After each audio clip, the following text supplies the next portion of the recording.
6.4 지방선거 후보 등록이 시작됐습니다.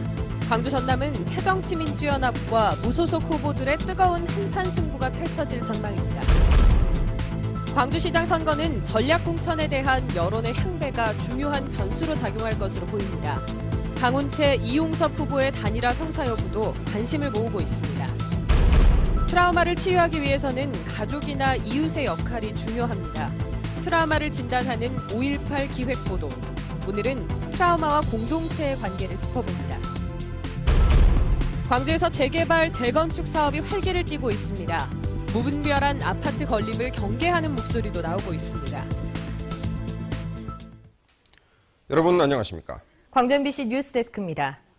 6.4 지방선거에 나서는 후보들이 오늘부터 일제히 후보 등록을 하고 열전에 들어갔습니다. 광주 전남 지역은 새정치민주연합과 무소속 후보들이 뜨거운 승부를 예고하고 있습니다. 첫 소식 이계상 기자입니다.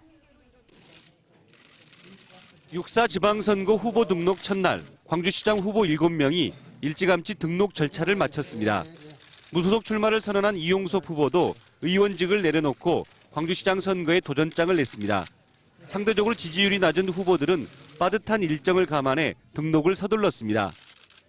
여기다가 일자리 창출 30만 가라는데 이거 틀림없이 해내겠습니다. 광주시와 전라남도 교육감 선거에 출사표를 던진 후보들도 차례로 선관위를 찾아서 후보 등록을 했습니다. 옛 민주당과 새정치연합이 전격적으로 합당 절차를 밟으면서 새로 출범한 새정치민주연합은 후보 공천 과정에 미숙함을 드러냈습니다.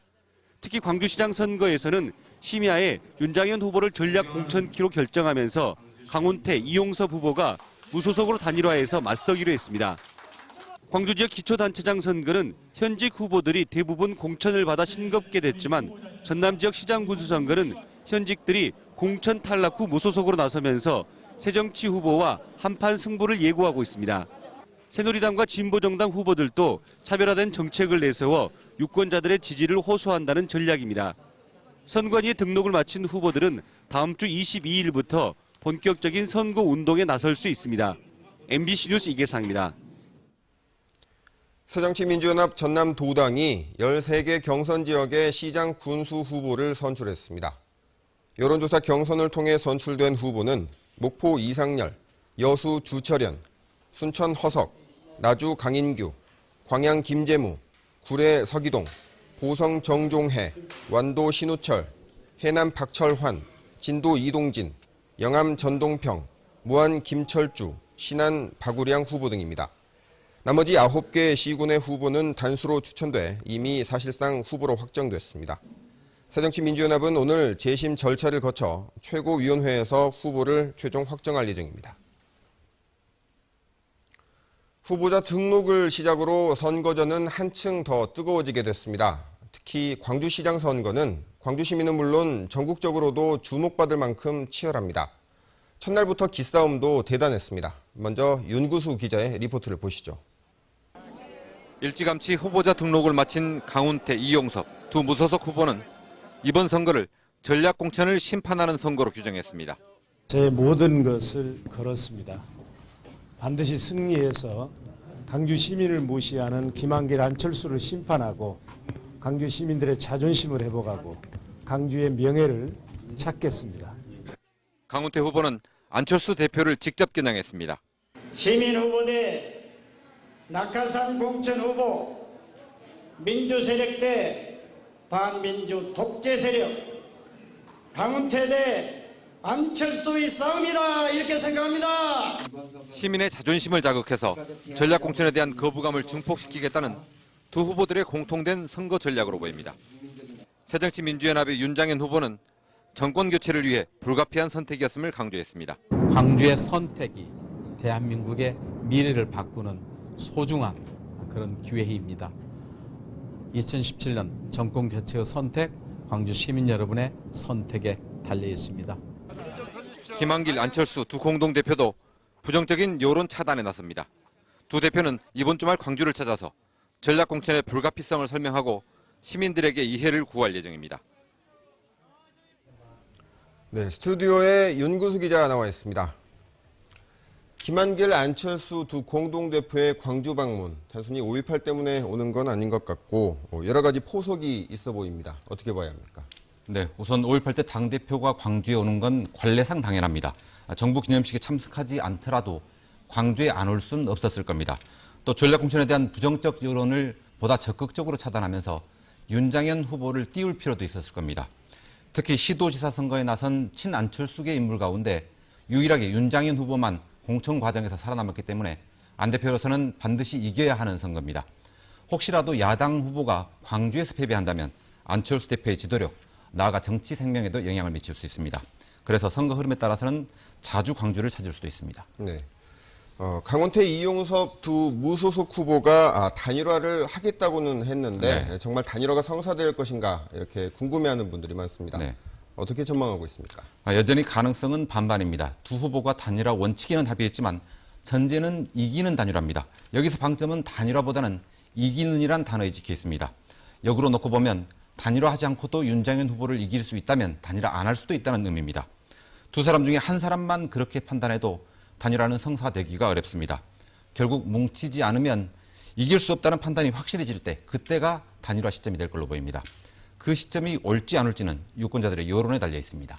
네, 이용구수 기자 수고했습니다. 네, 다음 소식입니다.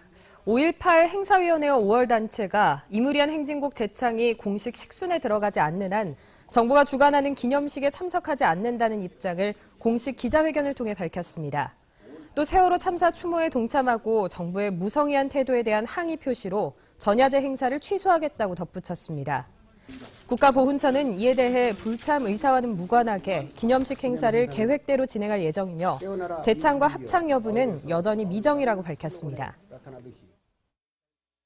첫째, 님을 위한 행진곡이 공식 식순으로 재창되지 않는 한 제34주년 정부 주관 기념식에 불참하고 별도 기념식을 개최하지 않겠습니다. 둘째, 전야제 행사는 정부 무성의한 태도에 대한 항의 표시와 세월호 참사의 국민적 추모 대열에 동참한다는 뜻에 따라 전면 취소 결정을 재확인하며 여타 유사한 행사는 5.18 행사위원회와 무관한 행사임을 밝힙니다. 또한 어떠한 자발적인 5.18 관련 행사도 경건한 추모와 성숙한 시민의식이 발현되기를 기대합니다.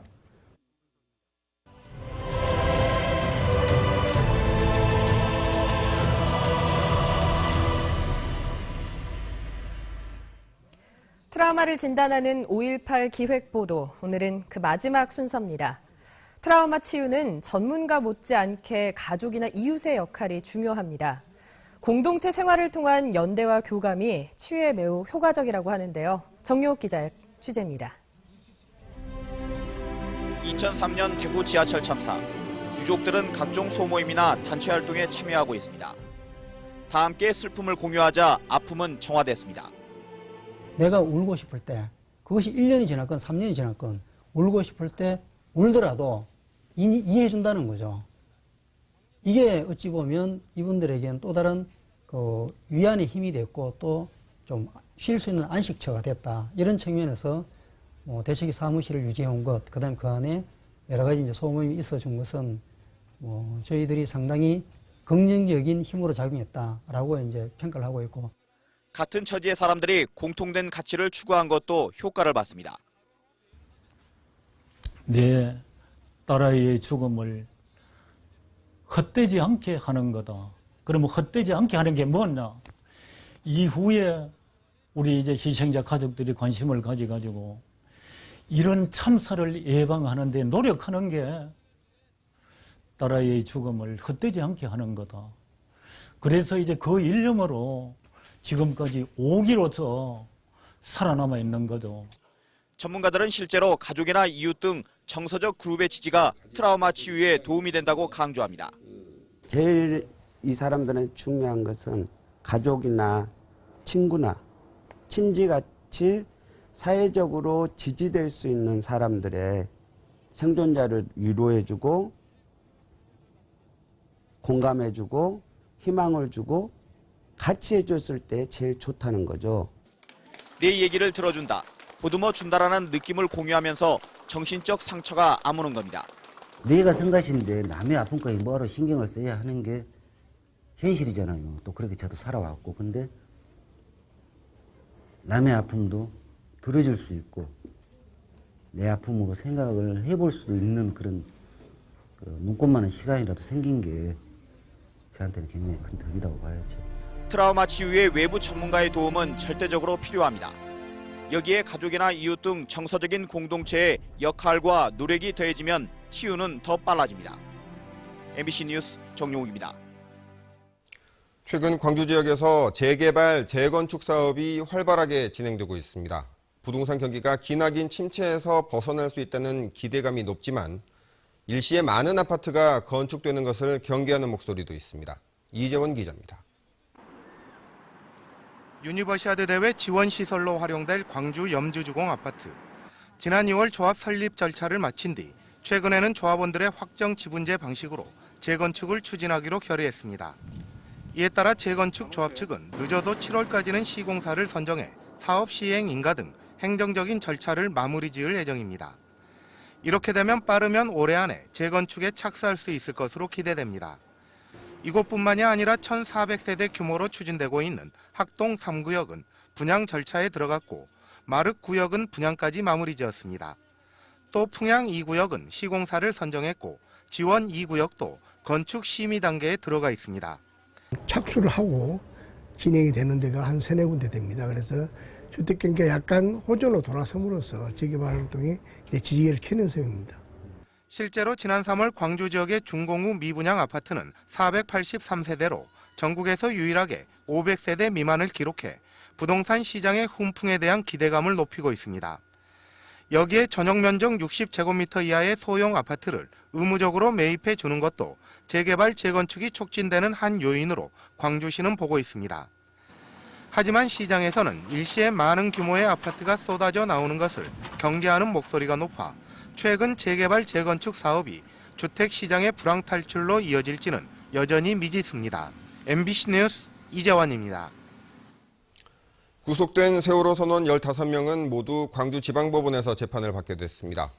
광주지검은 오늘 오전 선장 이 씨를 비롯한 구속된 선원 15명을 목포교도소에서 광주교도소로 이감시키면서 광주지법에 기소했습니다.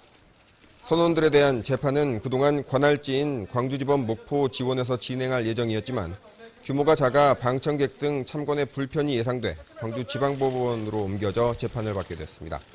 법원은 사건을 적시 처리가 필요한 중요 사건이라 판단해 사건이 기소된 오늘 형사 11부에 즉시 배당했다고 밝혔습니다.